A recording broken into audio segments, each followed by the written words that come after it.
Chapter 2 Bharat का संविधान। भारतीय संघ का स्वरूप। भारतीय संविधान के किसी अन्य विषय पर शायद ही इतना अधिक वाद विवाद रहा हो और इतने अधिक विरोधी मत व्यक्त किए गए हों जितने मत भारत के संघीय स्वरूप के संबंध में प्रतिपादित किए गए हैं। स्वयं संविधान निर्मात्री सभा में इस बात पर मतभेद था कि भारतीय संविधान को संघात्मक संविधान की श्रेणी में रखा जाए या उसे एकात्मक संविधान की संज्ञा दी जाए। भारत का संविधान संघात्मक है या अथवा एकात्मक, इस संबंध में मुख्य रूप से दो परस्पर विरोध दृष्टिकोण पाए जाते हैं। संविधान निर्मात्री सभा के कुछ सदस्यों ने जोरदार शब्दों में संविधान के एकात्मक होने का दावा किया था। सभा के एक सदस्य पीसी चाको ने कहा था कि संविधान निर्मात्री सभा ने जिस संविधान की रचना की है वह देखने में तो संघात्मक है, लेकिन यथार्थ में यह एकात्मक है। एक अन्य सदस्य ने भारत को एक विकेंद्रित एकात्मक राज्य की संज्ञा दी थी। संविधान निर्मात्री सभा के एक और सदस्य का कहना था कि संविधान ने एक प्रकार के फेडरो यूनिटरी सिस्टम को जन्म दिया है जिसका अत्यधिक झुकाव एकात्मक शासन व्यवस्था की ओर है और घटक इकाई सदैव केंद्र पर आश्रित रहेगी। उपयुक्त दृष्टिकोण के विपरीत संविधान निर्मात्री सभा के काफ़ी सदस्यों का यह मानना था कि भारत का संविधान संघात्मक है। संविधान प्रारूप समिति के अध्यक्ष डॉक्टर भीमराव अंबेडकर ने इस विषय पर विचार करते हुए कहा था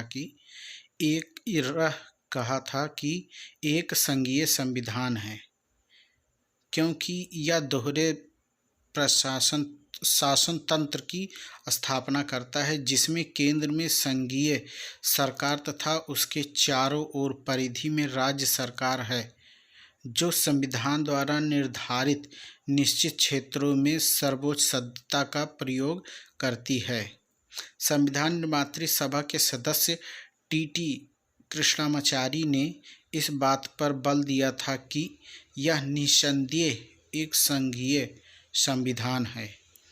एक अन्य सदस्य के संथानम ने यह कहा था कि हमारा संविधान संघात्मक है और इसकी संघीयता न्यायपालिका द्वारा इतनी अच्छी तरह सुरक्षित है कि इसके संवैधानिक संशोधन के अतिरिक्त भंग नहीं किया जा सकता है।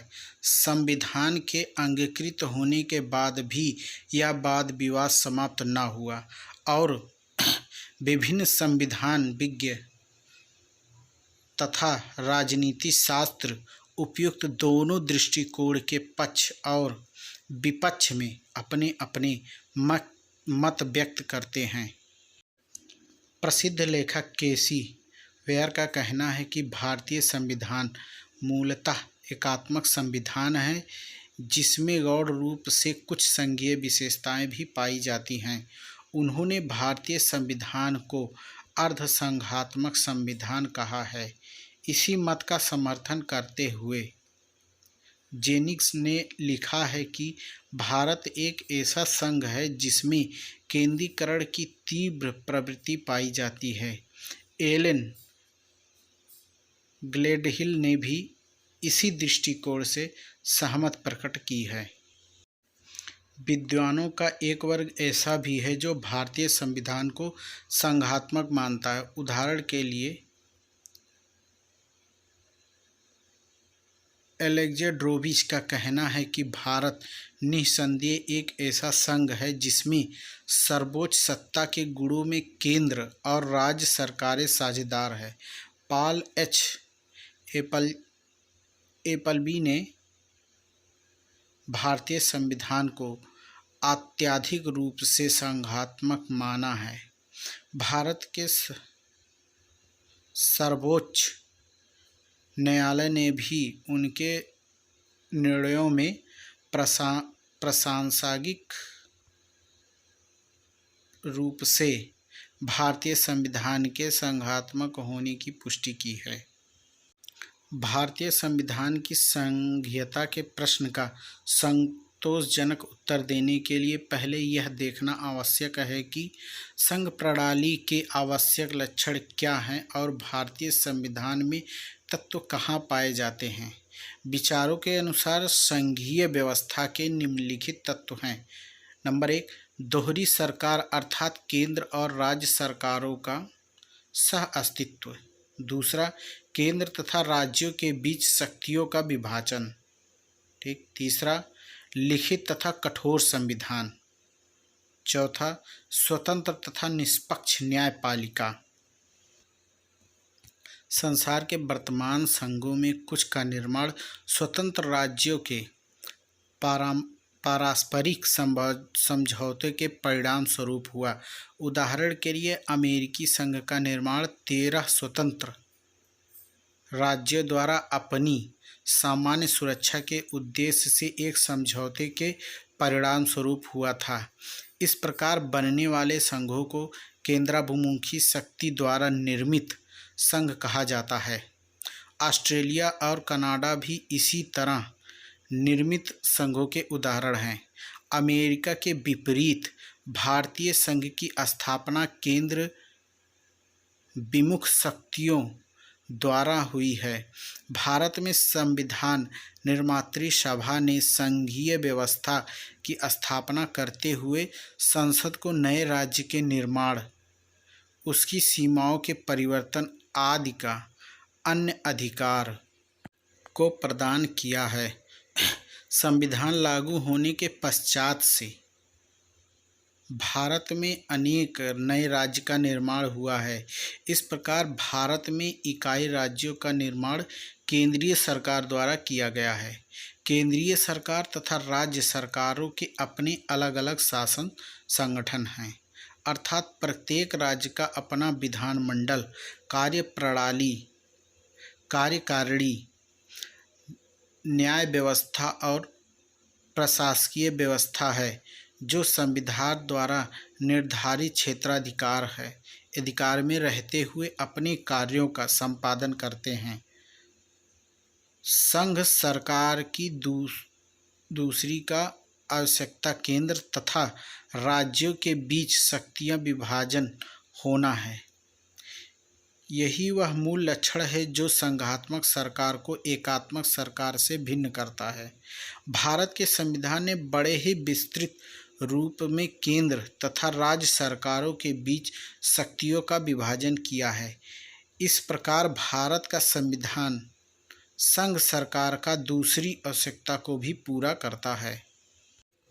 संघीय व्यवस्था में केंद्र तथा राज्य सरकार को जो शक्तियाँ प्राप्त होती है वह एक दूसरे की दया अथवा इच्छा पर निर्भर नहीं करता, वरन उन दोनों की शक्तियों का मूल स्रोत संविधान होता है। इसलिए संघ की स्थापना के लिए संविधान का लिखित होना अत्यधिक आवश्यक समझा जाता है। संविधान ही वह स्रोत है जिससे केंद्र तथा राज्य सरकारें शासन संबंधी शक्तियां प्राप्त करती हैं और जो इन दोनों सरकारों का स्वरूप निश्चित करता है। यह भी कहा गया है कि संघीय व्यवस्था में संविधान में संशोधन करने की पद्धति ऐसी जटिल होनी चाहिए जिससे केंद्र सरकार अथवा राज्य सरकारें संवैधानिक संशोधनों के माध्यम से एक दूसरे की शक्ति का अतिक्रमण न कर सके। सारांश में संघात्मक सरकार की स्थापना के लिए संविधान का लिखित तथा कठोर होना आवश्यक समझा जाता है। संघीय शासन व्यवस्था का एक अन्य लक्षण न्यायपालिका का स्वतंत्र तथा निष्पक्ष होना है। केंद्र तथा राज्य सरकारों के बीच संविधान द्वारा शक्तियों का विभाजन चाहे जितने स्पष्ट रूप से क्यों न किया जाए, उसके बीच क्षेत्राधिकार संबंधी झगड़ों का उत्पन्न होना और संविधान की संख्या का प्रश्न उठाना स्वाभाविक है। केंद्र तथा राज्यों के बीच उत्पन्न होने वाले ऐसे झगड़ों का निपटारा निष्पक्ष रूप से करने के लिए एक स्वतंत्र तथा निष्पक्ष न्यायपालिका की आवश्यकता होती है।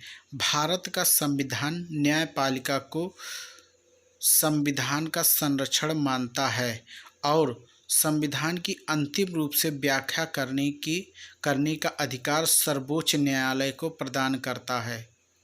यही नहीं, न्यायपालिका को संसद तथा राज्य विधानमंडलों द्वारा बनाए गए कानूनों की संवैधानिकता का परीक्षण करने का भी अधिकार दिया गया है, जिसका प्रयोग करके न्यायपालिका केंद्र तथा राज्य सरकारों को अपनी अपनी संवैधानिक सीमाओं में रहते हुए कार्य करने के लिए बाध्य करती है तथा इस बात की गारंटी देती है कि केंद्र सरकार अथवा राज्य सरकारें एक दूसरे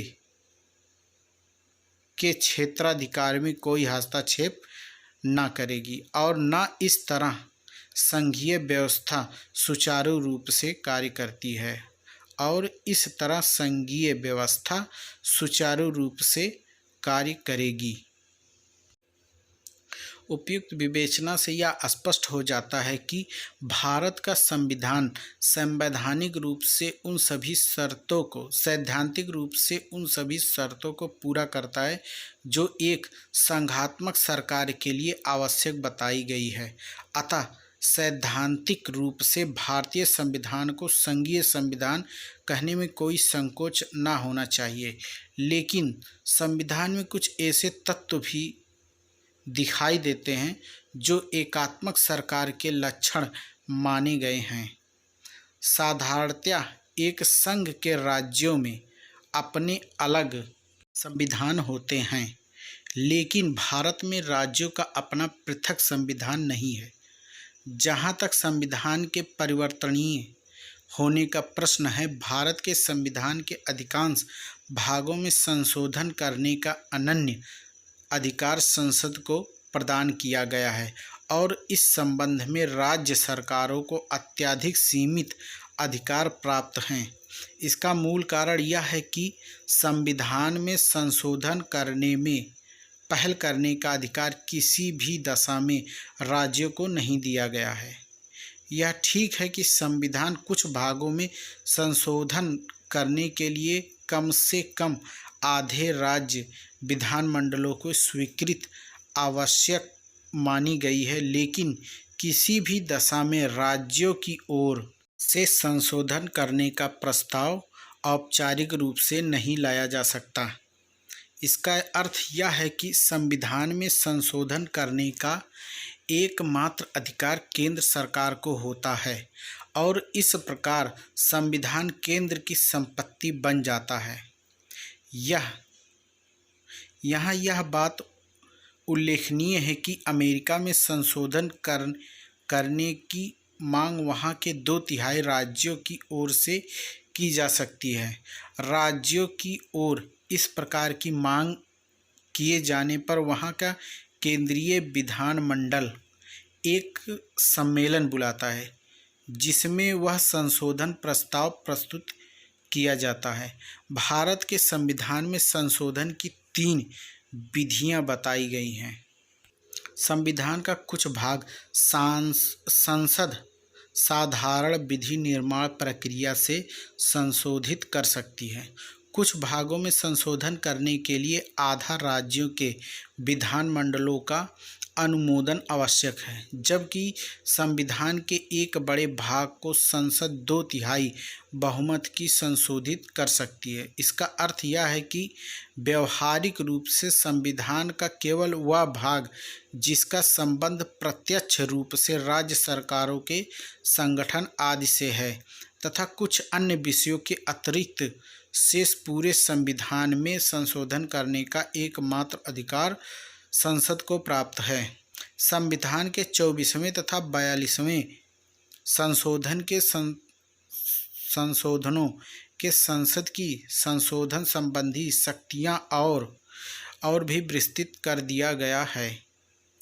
42वें संविधानिक संशोधन के अनुसार संसद को यह अधिकार प्रदान किया गया है कि वह संविधान के किसी भी भाग में अनुच्छेद 368 द्वारा निर्धारित प्रक्रिया के अनुसार संशोधन कर सकती है। संविधान के जिन अनुच्छेदों में साधारण विधि निर्माण की प्रक्रिया द्वारा संशोधन करने का अधिकार संसद को दिया गया है, उसमें कुछ ऐसे महत्वपूर्ण अनुच्छेद हैं जो व्यावहारिक रूप से संपूर्ण संघीय ढांचे को ही परिवर्तन कर सकते हैं। उदाहरण के लिए संविधान के अनुच्छेद 2 और 3 के अनुसार संघ में नए राज्यों के प्रवेश करने, नए राज्यों के निर्माण करने, उसके क्षेत्र को घटाने अथवा बढ़ाने और उसके नामों को परिवर्तन करने का अधिकार संसद को दिया गया है। इसका अर्थ यह हुआ केंद्रीय सरकार जब भी चाहे राज्यों की संख्या घटा बढ़ा सकती है और इस प्रकार संघीय स्वरूप को बहुत कुछ बदल सकती है। यहाँ यह बात उल्लेखनीय है कि अमेरिका में संघ में नए राज्यों का प्रवेश कांग्रेस के द्वारा किया जा सकता है, लेकिन एक राज्य में किसी नए राज्य का निर्माण अथवा 2 या 2 से अधिक राज्यों को मिलाकर एक राज्य का निर्माण करना संबंधित राज्य विधानमंडलों की स्वीकृति के बिना संभव नहीं है। इससे यह स्पष्ट हो जाता है कि अमेरिका में केंद्रीय आदि राज्य सरकारों के अस्तित्व को खत्म नहीं कर सकती है तथा जबकि भारत में कई इकाई राज्यों का अस्तित्व संसद की राज्य दया पर निर्भर करता है। यह कहना गलत न होगा कि भारतीय संघ भले ही विनाश योग्य न हो, लेकिन राज्य विनाश योग्य है, अर्थात राज्यों को बनाना या दो मिटाना संसद की इच्छा पर निर्भर करता है। इसीलिए राज्य के संस्थानम ने कहा है कि ऐसा लगता है कि इस मौलिक कानून सिद्धांत को कि एक संघ राज्यों की भौगोलिक अखंडता पर निर्भर करता है, भारत में भुला दिया गया है। जहाँ तक केंद्र तथा राज्यों के बीच शक्तियों के विभाजन का प्रश्न है, भारत के संविधान में इस बात का प्रयत्न किया गया कि दोनों प्रकार की सरकारी के कार्य क्षेत्र को संतुष्ट तथा सुनिश्चित बना दिया जाए। इस उद्देश्य से केंद्र और राज्य सरकारों की शक्तियों को 3 सूची है, संघ सूची, राज्य सूची और समवर्ती सूची में विभक्त किया गया है। लेकिन शक्तियों का विभाजन किस प्रकार किया गया है, उससे स्वयं यह स्पष्ट होता है कि संघ सरकार को दी गई शक्तियों की संख्या ही अधिक नहीं है, वरना जितने भी महत्वपूर्ण विषय हैं वे सब संघ सूची में सम्मिलित हैं तथा राज्य सरकारों के दिए जाने वाले विषय अपेक्षाकृत साधारण महत्व के हैं। वैधानिक रूप से समवर्ती सूची में वर्णित विषयों पर कानून बनाने का अधिकार केंद्र तथा राज्य सरकारों दोनों को ही प्राप्त है, लेकिन व्यवहारिक रूप से समवर्ती सूची भी केंद्र सरकार के नियंत्रण में है, क्योंकि संविधान के अनुसार यदि समवर्ती सूची में दिए गए किसी विषय पर केंद्र और कई राज्य सरकार कानून बनाए तो केंद्र सरकार द्वारा बनाया गया कानून मान्य होगा। इसका अर्थ यह है कि समवर्ती सूची पर राज्य सरकारी का अधिकार केवल उसी सीमा तक है जहां तक केंद्र सरकार उसका उपयोग न करे। अमेरिका के विपरीत, जहां अवशिष्ट शक्तियों राज्यों को दी गई है, भारत के संविधान ने ये शक्तियां संघ सरकार को दी है, जिसका अर्थ यह है कि देश की प्रगति और खोजों तथा आविष्कारों के परिणाम स्वरूप केंद्र सरकार का कार्यक्षेत्र तथा शक्तियाँ निरंतर विस्तृत होती रहेंगी। जहाँ तक राज्य सूची का संबंध है, उसमें भी केंद्र सरकार कुछ परिस्थितियों में हस्तक्षेप करने का अधिकार रखती है। संविधान के अनुच्छेद 249 के अनुसार यदि राज्यसभा 2/3 बहुमत से यह प्रस्ताव पारित कर दे कि राज्य सूची में दिए गए किसी विषय पर संसद के लिए कानून बनाना राष्ट्रीय हित में आवश्यक है, तो संसद राज्य सूची में दिए गए किसी विषय पर कानून बना सकती है। सैद्धांतिक रूप से भले ही यह अनुच्छेद अधिक महत्वपूर्ण न लगता हो, लेकिन व्यवहारिक रूप से इस अनुच्छेद के माध्यम से संसद राज्यों के क्षेत्राधिकार में बिना किसी कठिनाई के हस्तक्षेप कर सकती है। कारण यह है कि एक जनतांत्रिक सरकार मूलतः दलीय सरकार होती है और राज्य सरकार में साधारणतया उसी दल का बहुमत होता है जिसका लोकसभा में है। अतः यदि किसी समय लोकसभा राज्य सूची में दिए गए किसी विषय पर कानून बनाने की इच्छुक है या होगी, तो उसके लिए यह असंभव न होगा कि वह राज्यसभा के इस प्रकार का प्रस्ताव पारित करा ले।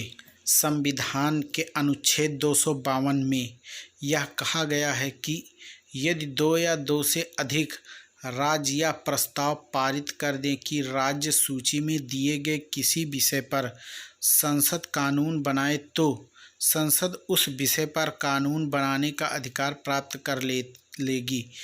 इस प्रकार बनाए गए कानून उन्हीं राज्यों में लागू किए जा सकेंगे जिन्होंने इसकी प्रार्थना की थी या जो राज्य बाद में उक्त कानून को एक संकल्प के द्वारा अंगीकार कर ले।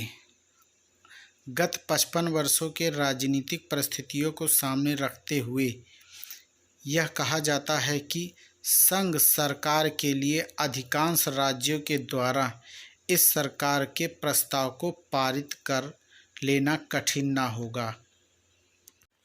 1952 से 1967 तक न केवल संसद में बल्कि सभी राज्यों में विधानमंडलों में कांग्रेस पार्टी का बहुमत रहा और दलीय अनुशासन के कारण केंद्र सरकार के लिए अधिकांश राज्यों द्वारा इस प्रकार का प्रस्ताव पारित करा, लेकिन कठिन कार्य न था। दूसरे शब्दों में कहा जा सकता है कि केंद्र सरकार उन सभी राज्यों से इस प्रकार का प्रस्ताव पारित करा सकती है जिन राज्यों में उसी दल की सरकार है, जिस दल की सरकार केंद्र में सत्तारूढ़ है। संविधान का अनुच्छेद 253 एक अन्य तरीके से राज्य सूची में हस्तक्षेप करने का अधिकार संसद को प्रदान करता है। इस अनुच्छेद के अनुसार अंतर्राष्ट्रीय संधियों तथा समझौतों को लागू करने के उद्देश्य से संसद किसी भी विषय पर कानून बना सकती है, भले ही वह राज्य सूची के अंतर्गत न आते हों। संविधान के अनुसार राज्य विधानमंडलों तथा पारित किए जाने वाले कुछ विधेयकों को राज्यपाल राष्ट्रपति की स्वीकृति के लिए भेजा जा सकता है। चूँकि राज्यपाल के केंद्रीय सरकार का अभिकर्ता होता है, अतः वह केंद्र सरकार में सत्तारूढ़ दल के निर्देशानुसार अपनी वीटो शक्ति का प्रयोग करके राज्य विधानमंडल को दी गई विधायी शक्तियों के प्रयोग करने में हस्तक्षेप कर सकता है और इस प्रकार राज्य सरकार को केंद्र की इच्छा के विरुद्ध कार्य करने से बड़ी हद तक रोक सकता है। संविधान के उपयुक्त उपबंधों से यह बात स्पष्ट हो जाता है कि संविधान द्वारा किया जाने वाला शक्तियों का विभाजन उतना कठोर नहीं है जितना देखने में प्रतीत होता है और संसद राज्यों के क्षेत्राधिकार में काफ़ी हद तक हस्तक्षेप कर सकती है। केवल विधायी क्षेत्र में ही नहीं बल्कि प्रशासकीय क्षेत्र में भी केंद्र सरकार का राज्यों पर नियंत्रण दिखाई देता है। प्रत्येक राज्य का प्रधान राज्यपाल होता है। संविधान द्वारा उसके विस्तृत विधायिनी तथा कार्यकारिणी शक्तियाँ दी गई है। राज्यपाल की नियुक्ति राष्ट्रपति द्वारा की जाती है और वह उसी के प्रसाद पर्यंत अपने पद पर कार्य करता है। राज्य विधानमंडलों को किसी भी दशा में राज्यपाल को उसके पद से हटाने का अधिकार नहीं दिया गया है, जबकि राज्यपाल को विधायिनी शक्तियाँ प्राप्त हैं, जिसका प्रयोग करके वह राज्य विधानमंडलों के कार्यों को नियंत्रित कर सकता है। राज्यपाल की शक्तियों में विधानसभा का आह्वान, स्थगन तथा विघटन करने का शर्तहीन अधिकार भी शामिल है। सैद्धांतिक रूप से राज्यपाल किसी भी समय विधानसभा के विघटन की घोषणा कर सकता है, लेकिन राज्य विधानमंडल किसी भी दशा में राज्यपाल कुछ ऐसी को न उसके पद से हटा सकते हैं, न उसके विरुद्ध कोई अन्य कार्यवाही कर सकते हैं। यह स्थिति केंद्रीय सरकार से भिन्न है, जहां राष्ट्रपति और संसद एक दूसरे को प्रतिबंधित करते हैं। यदि एक ओर लोकसभा को विघटित करने का अधिकार राष्ट्रपति को है, तो दूसरी ओर राष्ट्रपति को महाभियोग द्वारा हटाए जाने का अधिकार लोकसभा को प्राप्त है। यह उल्लेखनीय है कि संविधान के 42वें संशोधन द्वारा अनुच्छेद 74 में यह स्पष्ट कर दिया गया है कि राष्ट्रपति के लिए मंत्रिमंडल द्वारा दिए गए परामर्श को मानना आवश्यक होगा, लेकिन राज्यपाल के लिए इस प्रकार का कोई प्रतिबंध नहीं लगाया गया है।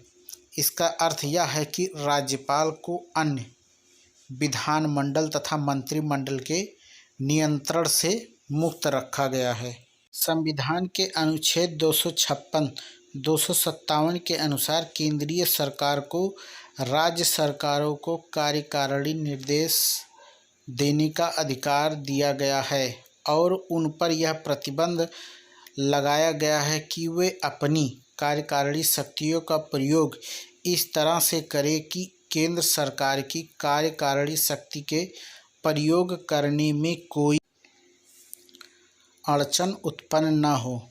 इस अधिकार को प्रभावी बनाने के लिए अनुच्छेद 365 यह घोषणा करता है कि यदि कोई राज्य केंद्र सरकार द्वारा दिए गए निर्देशों का पालन नहीं करता है, तो राष्ट्रपति को यह अधिकार होगा कि वह उस राज्य में संवैधानिक तंत्र की विफलता की घोषणा कर दे। केंद्र सरकार का यह संविधान अधिकार इतना अधिक महत्वपूर्ण है कि वह बिना किसी कठिनाई के किसी राज्य को अपने निर्देशों के अनुसार कार्य करने के लिए बाध्य कर सकती है और कुछ परिस्थितियों में यह प्रावधान राज्यों की स्वायत्तता के लिए घातक हो सकता है। आर्थिक क्षेत्र में राज्य सरकारें और भी अधिक शक्तिहीन दिखाई देती हैं, जिसका मूल कारण यह है कि राज्य सरकारों के आर्थिक साधन तथा आय के स्रोत अत्यधिक सीमित हैं। राज्य सरकारों को अपनी योजनाओं को कार्यान्वित करने के लिए समय समय पर केंद्र सरकार से आर्थिक सहायता लेनी पड़ती है और उसके लिए उन्हें केंद्र सरकार द्वारा निर्धारित की गई शर्तों को मानना पड़ता है। दूसरा यह है कि नियोजन आयोग की स्थापना के पश्चात संपूर्ण देश की अर्थव्यवस्था का स्वरूप केंद्र सरकार द्वारा निर्धारित होता है।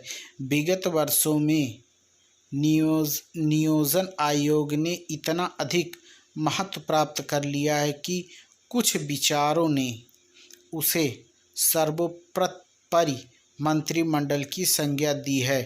राज्यों की केंद्र सरकार पर इस आर्थिक निर्भरता के कारण राज्यों का कमज़ोर होना स्वाभाविक है। संविधान के अनुच्छेद 352-360 में आपातकालीन उपबंधों का उल्लेख किया गया है। आपातकालीन घोषणा के पश्चात देश का संघीय ढांचा एकात्मक सरकार में परिवर्तन हो जाता है। इस घोषणा के परिणाम स्वरूप केंद्र सरकार राज्य सूची में दिए गए किसी विषय पर कानून बना सकती है। वह राज्य सरकारों को यह निर्देश दे सकती है कि वे अपनी कार्यकारिणी शक्ति का प्रयोग किस प्रकार करें, या किसी भी पदाधिकारी को कोई विशेष सत्ता या अधिकार सौंप सकती है तथा वह संविधान के आर्थिक उपबंधों को स्थगित कर सकती है। केंद्र सरकार के पास इतनी विस्तृत शक्तियों के होने से देश की संघीय व्यवस्था के एकात्मक शासन में परिवर्तन हो जाने का भय उत्पन्न होना कोई आश्चर्य की बात नहीं है। उपयुक्त वर्णन से यह स्पष्ट होता है कि साधारण परिस्थितियों में भी केंद्र सरकार को राज्य सरकारों की शक्तियों में हस्तक्षेप करने का पूरा अवसर रहता है और आपात युद्ध घोषणा के बाद तो एक प्रकार से राज्यों का अस्तित्व ही खत्म हो जाता है, क्योंकि संपूर्ण विधायिनी तथा कार्यकारिणी शक्तियाँ केंद्र में हस्तांतरित हो जाती है। ऐसा लगता है कि आपातकालीन स्थिति में केंद्र को अधिक शक्तिशाली बनाना स्वयं संविधान निर्माताओं का भी ध्येय था। डॉक्टर अंबेडकर ने संविधान के प्रारूप पर विचार व्यक्त करते हुए यह कहा था कि हमारा संविधान आवश्यकताओं और परिस्थितियों के अनुसार संघात्मक और एकात्मक दोनों ही हो सकता है। साधारण परिस्थितियों में यह एक संघ के रूप में कार्य करता है, लेकिन संकट की अवस्था में यह एक एकात्मक सरकार के रूप में कार्य करेगा। किसी भी संविधान की प्रकृति का निर्धारण असाधारण परिस्थितियों के संदर्भ में न किया जाना चाहिए।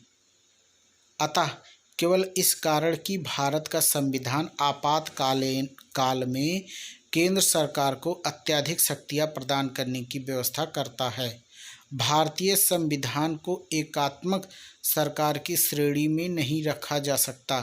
प्रश्न यह है कि फिर भारतीय संविधान को संघात्मक अथवा एकात्मक में से किस श्रेणी में रखा जाए।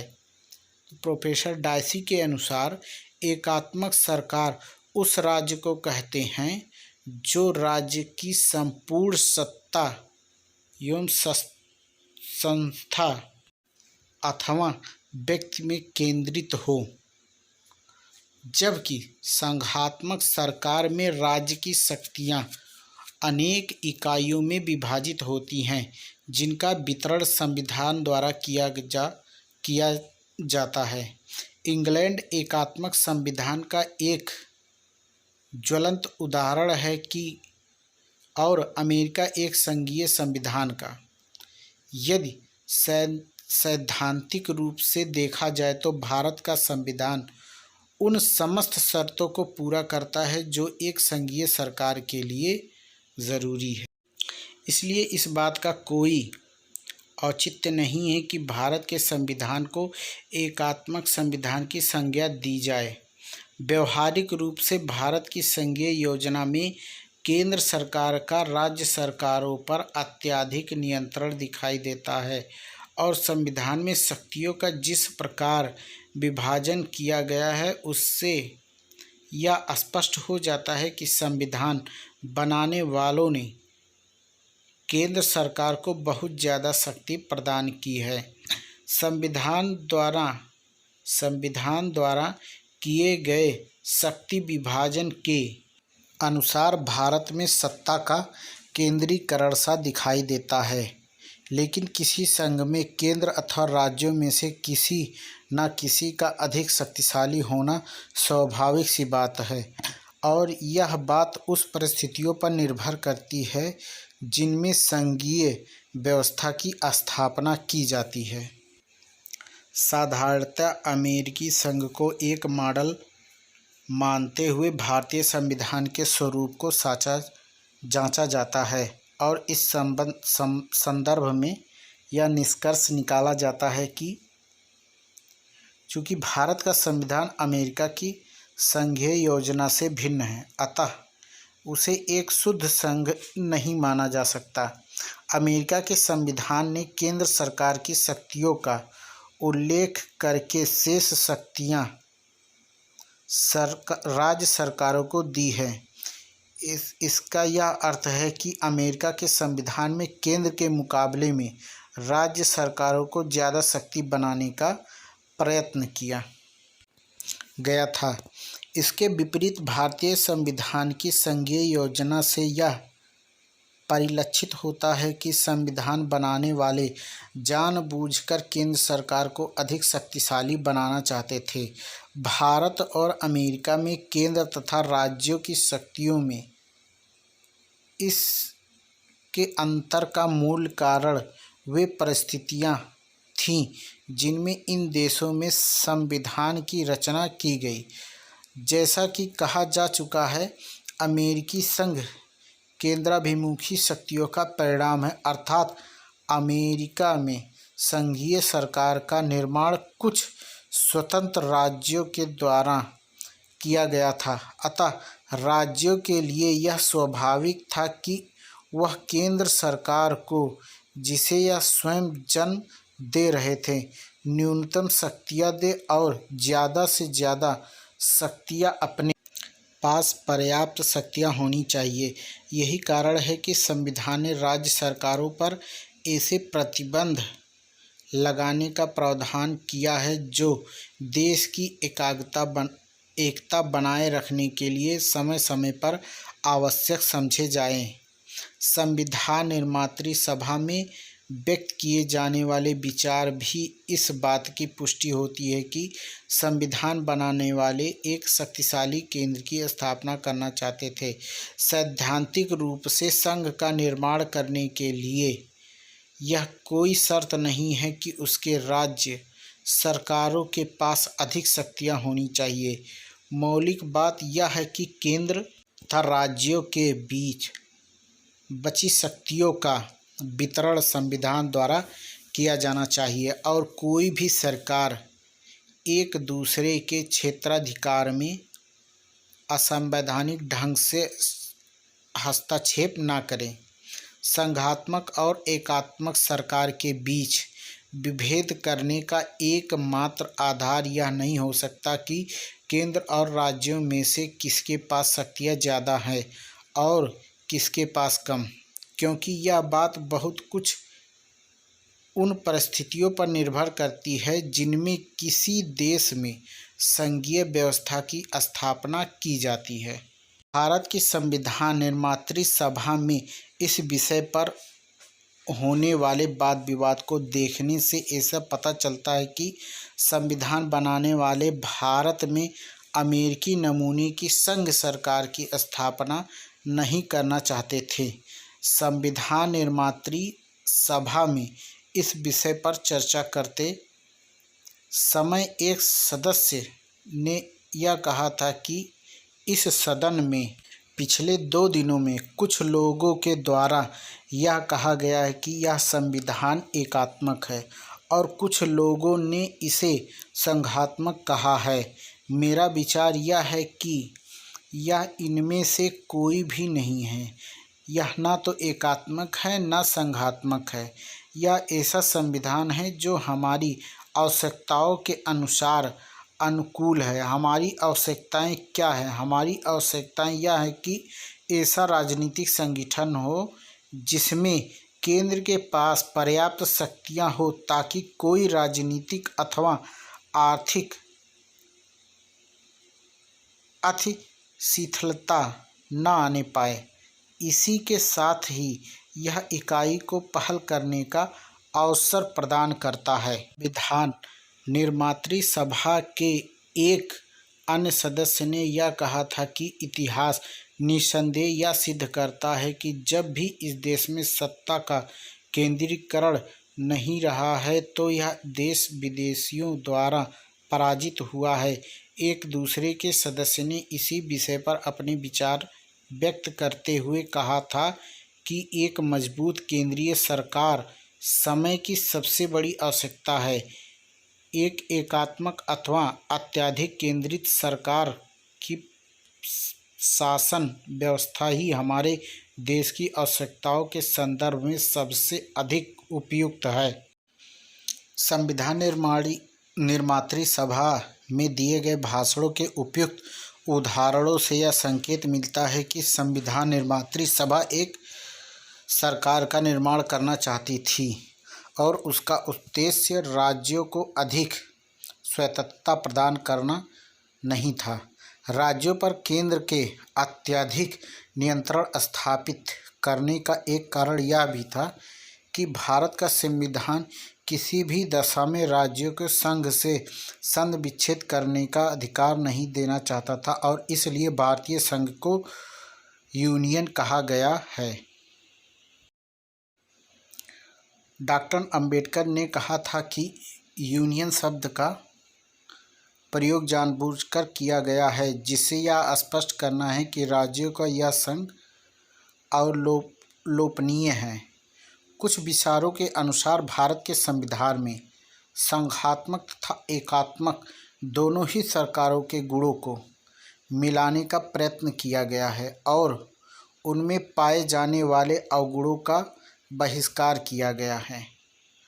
प्रोफेसर हेयर का कहना है कि संघात्मक सरकार प्रत्येक स्थान और प्रत्येक काल में एक अच्छी सरकार नहीं होती, वह एक अच्छी शासन व्यवस्था के लिए एक साधन मात्र है, स्वयं में कोई अच्छी व्यवस्था नहीं है। अतः किसी देश में संघीय सरकार की स्थापना की जानी चाहिए अथवा नहीं, और यदि किसी भी की भी जाए तो केंद्र की शक्तियाँ अधिक हो या राज्य की, ऐसे प्रश्नों का उत्तर देश की परिस्थितियों पर निर्भर करता है। भारत के संविधान में केंद्र के पास अधिक शक्तियाँ होने पर आश्चर्य नहीं होना चाहिए, क्योंकि संविधान बनाने वालों ने दूसरे देशों की संघीय व्यवस्था के अनुभवों को सामने रखते हुए केंद्र सरकार को अधिक शक्तियाँ प्रदान की थी। अमेरिका, जिसे संघात्मक संविधानों से प्रतिनिधि संविधान माना जाता है, वहाँ भी संविधान निर्माण के बाद से ही केंद्र सरकार की शक्तियों में निरंतर विस्तार होता रहा है। अमेरिका के संविधान बनाने वालों की यह इच्छा थी कि राज्य सरकारों के पास अधिक से अधिक शक्तियाँ हों और केंद्र को राज्यों के क्षेत्राधिकार में हस्तक्षेप करने का अवसर न दिया जाए। लेकिन संविधान लागू होने के बाद विभिन्न कारणों से केंद्र सरकार को अधिक शक्तिशाली बनाने की आवश्यकता महसूस की गई। अमेरिका के सर्वोच्च न्यायालय ने व्यवहारिक समस्याओं और देश की मांगों को दृष्टि में रखते हुए संविधान की इस प्रकार व्याख्या की जिससे केंद्र सरकार की गलतियों में निरंतर विस्तार हुआ। मुख्य न्यायाधीश मार्शल ने अंतर्निहित के सिद्धांत का प्रतिपादन करके यह बताया कि संविधान द्वारा केंद्र को दिए जाने वाले प्रत्येक अधिकार में अनेक अधिकार निहित हैं। वहाँ राज्य के कार्य क्षेत्र में निरंतर विस्तार तथा राज्य सरकारों का नई सामाजिक मांगों को पूरा करने में असमर्थ होना केंद्र सरकार की शक्तियों को बढ़ाने का एक मुख्य कारण था। अमेरिका के संविधान में किए गए अधिकांश संशोधनों का उद्देश्य भी केंद्र की शक्तियों को बढ़ाना रहा है। इस प्रकार 1789 से लेकर आज तक अमेरिका में जिस तेजी से केंद्र सरकार की शक्तियों में वृद्धि हुई है, संविधान निर्माता उसकी कल्पना भी नहीं कर सकते थे। अमेरिका के इस उदाहरण से यह स्पष्ट हो जाता है कि व्यावहारिक रूप से किसी भी संघीय व्यवस्था में केंद्र सरकार की शक्तियाँ बहुत सीमित नहीं रखी जा सकती। इन तथ्यों को दृष्टि में रखते हुए यह कहना गलत ना होगा कि भारत के संविधान निर्माताओं ने केंद्र को शक्तिशाली बनाकर बुद्धिमत्ता का परिचय दिया है।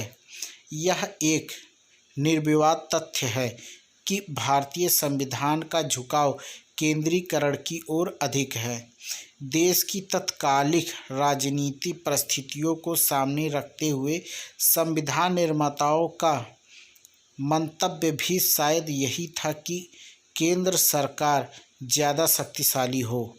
केंद्र सरकार के पास अधिक शक्तियां होने से किसी संविधान की संहिता का अंत नहीं हो जाता। केसी वेयर द्वारा प्रतिपादित इस दृष्टिकोण से कि भारत का संविधान अर्धसंघात्मक है, अनेक विद्वानों ने असहमति प्रकट की है। सीएम ने लिखा है कि भारत का अर्धसंघात्मक राज्यों के वर्ग में रखना किसी भी तरह न्यायसंगत नहीं है। यह एक अन्य लेखक ए.के. चंदा ने लिखा है कि अनेक विद्वानों ने भारतीय संविधान को अर्ध संघात्मक कह तो दिया है, किंतु उसका तात्पर्य समझने का प्रयास नहीं किया है। संविधान या तो संघात्मक होता है या फिर एकात्मक। ग्रेनविल आशिटन का कहना है कि अर्धसंघात्मक और वैधानिक केंद्रीकरण दिलचस्प नामकरण है, किंतु यह विशिष्ट रूप से महत्वपूर्ण नहीं है।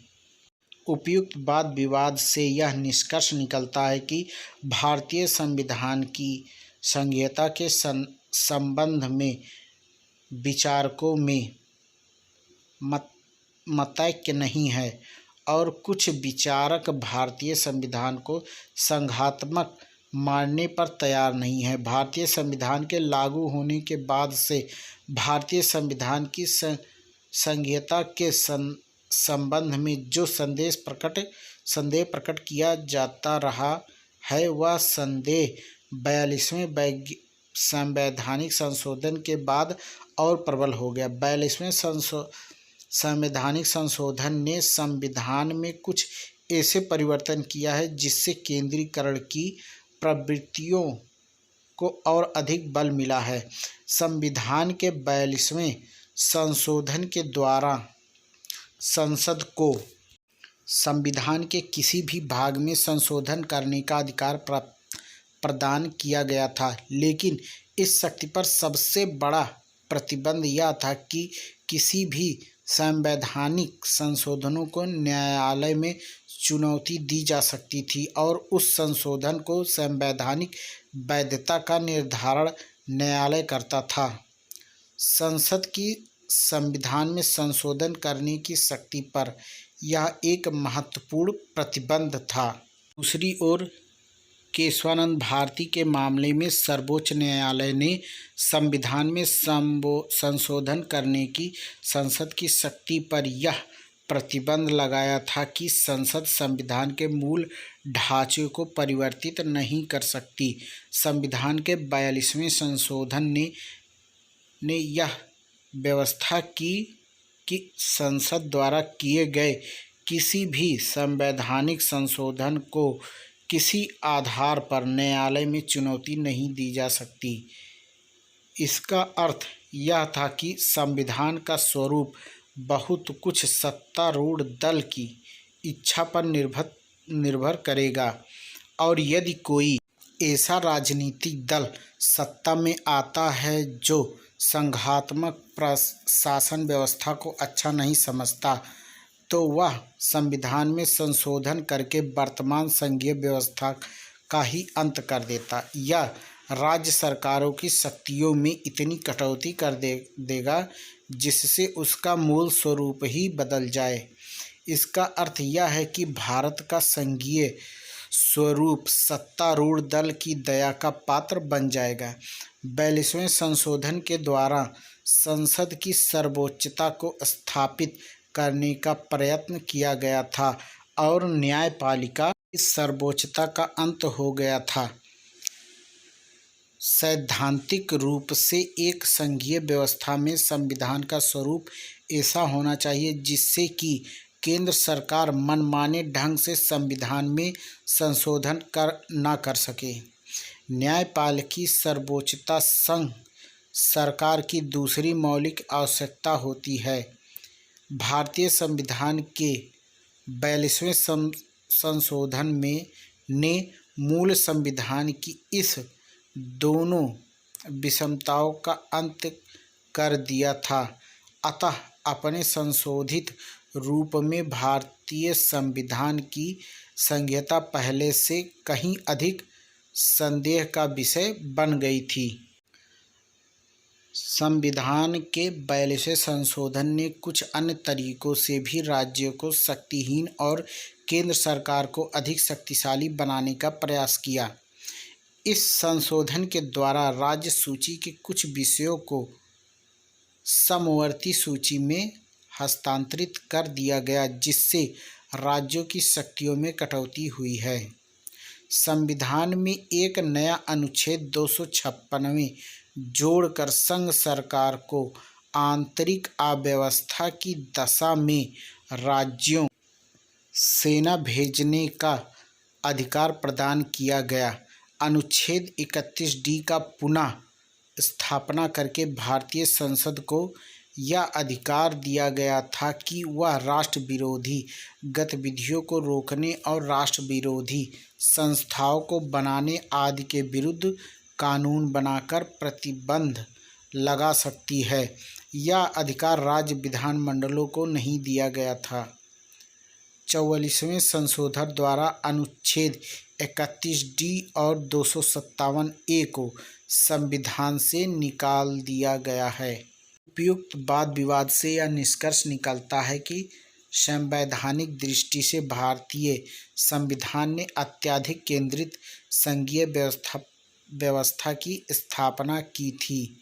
व्यवहारिक दृष्टि से एकदलीय आधिपत्य और कठोर दलीय अनुशासन के कारण भारतीय संघ में राज्य सरकारें केंद्रीय सरकार के कठोर नियंत्रण में रही हैं और एक लंबे काल तक अपने संवैधानिक क्षेत्र में भी उन्हें स्वतंत्रता पूर्वक कार्य करने का समुचित अवसर नहीं मिल सका। देश में एक दलीय आधिपत्य की समाप्ति और राज्यों में गैर कांग्रेसी सरकारों की स्थापना के बाद भी केंद्र सरकार उस समय तक राज्य सरकारों को नियंत्रित करती रही जब तक केंद्र में एक दलीय सरकार अस्तित्व में रही। 1989 के बाद से केंद्रीय पर किसी भी राजनीतिक दल को लोकसभा में स्पष्ट बहुमत प्राप्त न हो सका। फलस्वरूप मिश्रित सरकारों का युग प्रारंभ हुआ।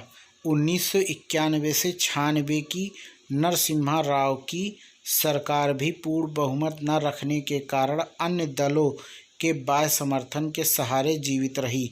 1996 के बाद में साझा सरकार बन रही है, वे क्षेत्रीय राजनीतिक दलों के समर्थन द्वारा ही बन सकी। स्थिति यह है कि देश के कुछ राज्यों को छोड़कर अधिकांश राज्यों में क्षेत्रीय दल सत्तारूढ़ है। केंद्रीय स्तर पर भाजपा अथवा जनता दल के नेतृत्व में जो सरकारें बनी वह एक दर्जन से अधिक छोटे छोटे क्षेत्रीय राजनीतिक दलों के पारस्परिक समझौते और समर्थन का परिणाम थी। कांग्रेस के नेतृत्व में गठित वर्तमान सरकार भी एक दर्जन दलों के समर्थन से अस्तित्व में आई है। स्वाभाविक है कि इस परिस्थितियों में जब केंद्र सरकार का बनना और टूटना क्षेत्रीय दलों की दया पर निर्भर करता है, केंद्र सरकार राज्यों को कैसे नियंत्रित कर सकती है। इस समय स्थिति यह है कि क्षेत्रीय दल छोटी छोटी मांगों को पूरा कराने के लिए समर्थन वापस लेकर सरकार गिरा देने की धमकी देते हैं। संक्षेप में, जो दल प्रणाली विकसित हो रही है इसमें केंद्र सरकार कमज़ोर होना स्वाभाविक है। आज स्थिति यह है कि केंद्र सरकार का अस्तित्व क्षेत्रीय दलों के समर्थन पर निर्भर करता है। परिणाम स्वरूप भारत की संघीय व्यवस्था में परिवर्तन आ रहा है। संविधान बनाने वाले का मानतव्य शक्तिशाली केंद्र की स्थापना करना था, किंतु विकसित हो रही हैं। दल प्रणाली स्वाभाविक रूप से संघ सरकार को कमजोर और राज्यों को शक्तिशाली स्थिति प्रदान करेगी। वीडियो पसंद आया हो तो लाइक करें, शेयर करें और सब्सक्राइब करना ना भूलें। Thank you.